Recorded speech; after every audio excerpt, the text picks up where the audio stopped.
Atas nama segenap pimpinan, pengurus, kader, dan simpatisan Partai Demokrat di seluruh Indonesia, saya mengucapkan terima kasih dan penghargaan yang setinggi-tingginya kepada Presiden Republik Indonesia, Bapak Joko Widodo,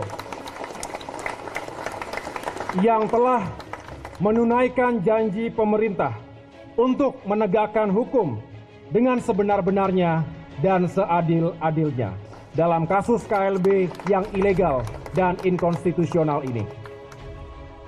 Saran saya ya, menjadi seorang pemimpin adalah seorang pemimpin yang kuat. Jangan mudah baperan, jangan mudah terombang-ambing dan seterusnya.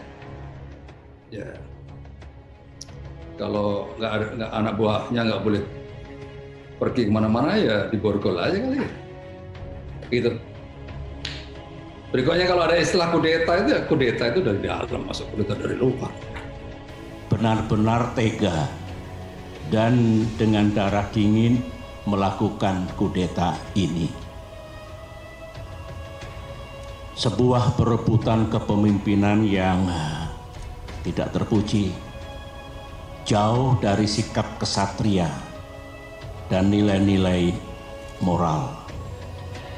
Dan hanya mendatangkan rasa malu bagi perwira dan prajurit yang pernah bertugas di jajaran Tentara Nasional Indonesia. Termasuk rasa malu dan rasa bersalah saya yang dulu beberapa kali memberikan kepercayaan dan jabatan kepadanya. Dia nggak tahu sejarah, ya. Dia tahu nggak sejarah, para pengamat itu tahu nggak sejarah. Alasan-alasan terjadinya KLB, dia tahu nggak? Bukan KLB itu ujuk-ujuk untuk ngerampok, bukan kudeta. Tidak ada gitu. Awal-awal disebut kudeta itu memang ya pas lagi hangat-hangatnya kudeta di Myanmar kan pada waktu itu, sehingga konotasi kudeta itu melanda juga partai politik di Indonesia. Nah, orang mengatakan tersebut, dikatakan bahwa kami mengkudeta. Coba periksa dulu kenapa ada alasan-alasan yang mengakibatkan terjadinya KLB. Demokrat yang ada di tanah Papua hari ini menyatakan siap perang, siap melawan siapapun yang telah mengganggu kepengurusan Partai Demokrat yang sah, yang telah sudah terdaftar di Kementerian Hukum dan HAM dalam lembaga negara.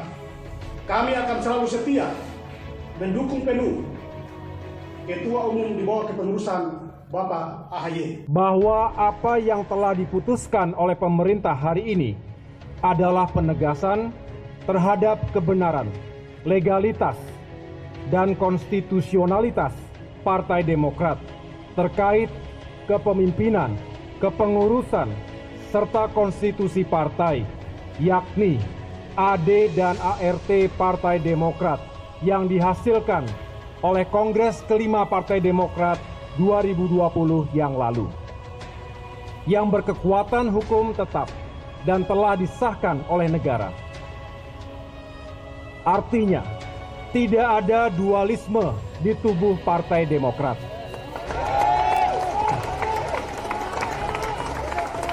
Saya tegaskan sekali lagi, tidak ada dualisme kepemimpinan di tubuh Partai Demokrat.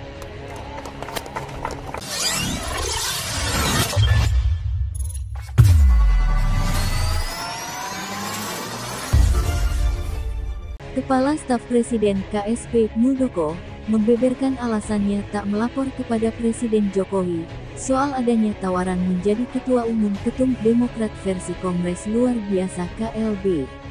Dalam sebuah perbincangan dengan Pak Presiden Jokowi, beliau pernah mengatakan Pak Muldoko punya hak politik. Kata Muldoko, dalam konteks KLB Demokrat, mantan Panglima TNI itu pun memandang bila tindakannya sesuai dengan pemahaman yang dia yakini. Saya pikir nggak ada masalah sepanjang saya seorang profesional, yang tidak pernah terganggu dengan pekerjaan saya, kata Muldoko. Terkait soal langkah melapor terhadap Jokowi, usai dirinya memutuskan menerima tawaran sebagai Ketum Demokrat versi KLB.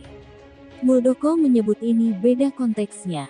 Kan nggak boleh kita membebani presiden, kita harus memisahkan kepentingan pribadi dengan institusi, nggak boleh campur aduk gitu, tuturnya. Muldoko kembali membeberkan alasannya tak melapor kepada Presiden Jokowi, soal adanya tawaran menjadi Ketua Umum Demokrat, versi Kongres Luar Biasa KLB. Muldoko yang kini menjabat Kepala Staf Presiden pun buka-bukaan, mengungkapkan soal dirinya mau menjadi Ketum Demokrat versi KLB, yang sempat mendapat sorotan dari publik itu. Dalam sebuah perbincangan dengan Pak Presiden Jokowi, beliau pernah mengatakan Pak Muldoko punya hak politik, kata Muldoko dikutip pikiran tanda hubung rakyat.com. Dalam konteks KLB Demokrat, mantan Panglima TNI itu pun memandang bila tindakannya sesuai dengan pemahaman yang dia yakini. Saya mempunyai hak politik untuk melakukan sesuatu yang saya yakini benar, kata Muldoko. Saya pikir nggak ada masalah sepanjang saya seorang profesional, yang tidak pernah terganggu dengan pekerjaan saya, ujarnya menambahkan. Menurut sepengetahuan Muldoko, dalam jabatan saat ini KSP, dirinya telah bekerja dengan baik.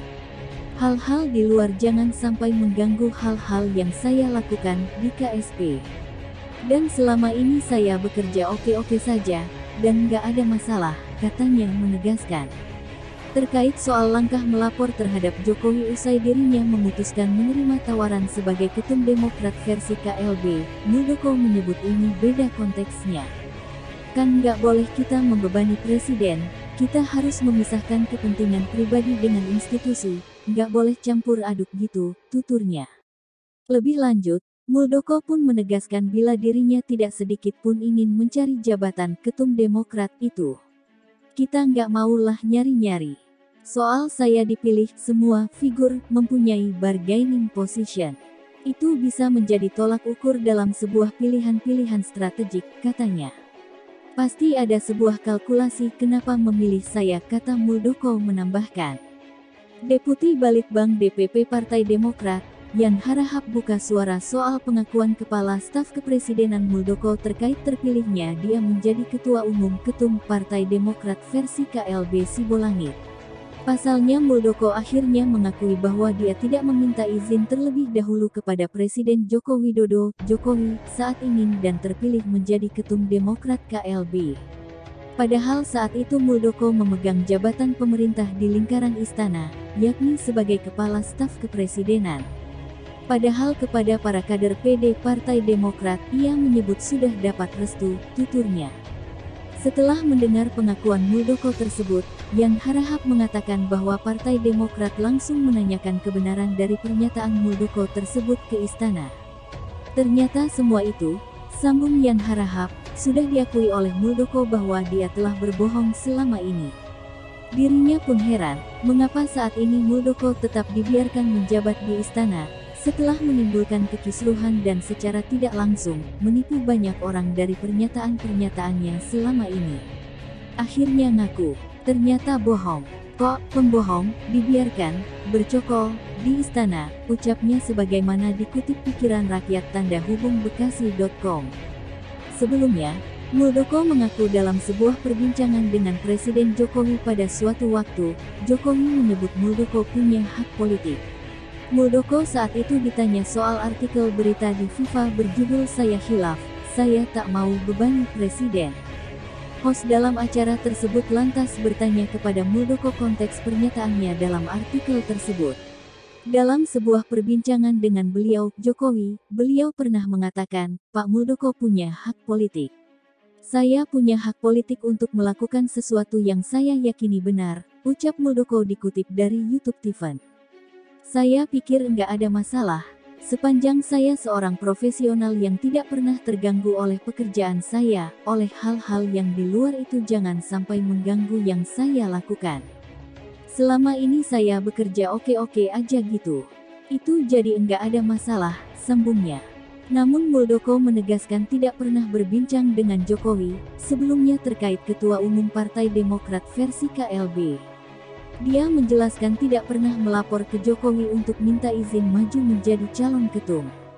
Pasalnya, ia sadar kalau hal tersebut tidak boleh dicampur aduk dengan pekerjaannya di pemerintahan.